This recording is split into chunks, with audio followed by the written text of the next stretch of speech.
hirap pala nito. Ang sakit. Sige lang. Ayos mo kasi. Itagilid mo. Teka lang, kasalanan ko ba first time ko to? Kaya nga tinuturuan ka eh. Sige na. Ito na. Ito na.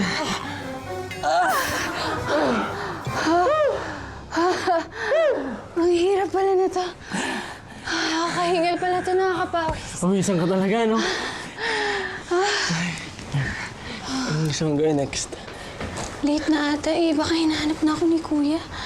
May ako naman eh. Late pa naman uwi si Dad eh. Tuloy muna natin to. Sige na nga, mapilit ka eh. Sige. Mabilis lang ah. Hindi, may importante isang sabihin sa'yo eh. Ano? Ano bang gusto mong tawagan natin? I'm thinking of... Kung... Hindi, sige. Bigyan natin ng lista. Okay ba sa'yo yung... Be? Be? B. B. B. B? B?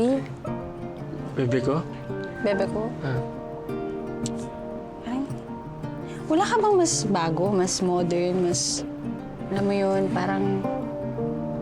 Sikat? Hindi. Hindi, parang narinig ko ito nung ano, kailan lang eh. Ito natawag ko sa'yo si Marcy. Tapos tawag mo sa akin dun si Malos. Siya nga tawag mo, Malos. Malos. Hindi ba parang marshmallow? Oh, Marcy. Marcy. Hindi naman yan. Bon, where are you? Bon, are you still awake? Ayun na si Dad. Sabi mo wala pa!